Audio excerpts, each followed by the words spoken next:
Hey guys, today I'm going to tell you how to fix Messenger something went wrong. If you're using Facebook Messenger and you're facing issue to open any page, but then whenever you try to open any page you find an issue like something went wrong. So let's see how can you easily fix that. If you want to fix that, you have a simple way. You must have to refresh your network because it might be a network issue. Just scroll on your control center and you have to make sure that you have a stable and the strongest network connection. It might be your Wi-Fi and your internet or your cellular. And after connecting to internet, you just have to go back and open your settings app, go for general and go for VPN device management, and you have to make sure that you're not connected to any VPN.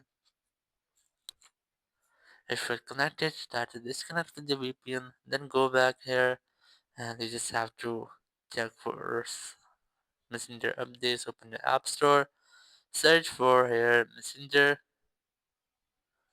and you have to make sure that you haven't any updates for your Messenger app. If you find any update here, try to update your Messenger app, and after updating, go back from here and you have to retry or recheck if your issue has been fixed or not. Or if it's still not fixed, open your settings app, go for the general, go for transfer reset iPhone, select reset network settings, enter your iPhone passcode here, and after entering, try to reset all of your network settings.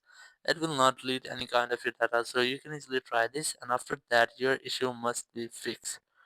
Or in some cases, if your issue is still not fixed, so it's your app issue, you can easily fix that by uninstalling or offloading your app in your iPhone. So in iPhone, I'm going to offload my app.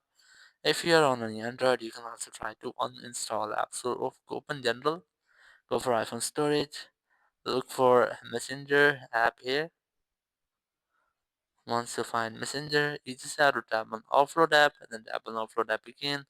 The app will be offloaded, and after offloading, you have to reinstall the app. And after reinstallation process, your issue must be fixed and you will not get the same issue again. Thank you very much for watching the video. Until next video, bye bye.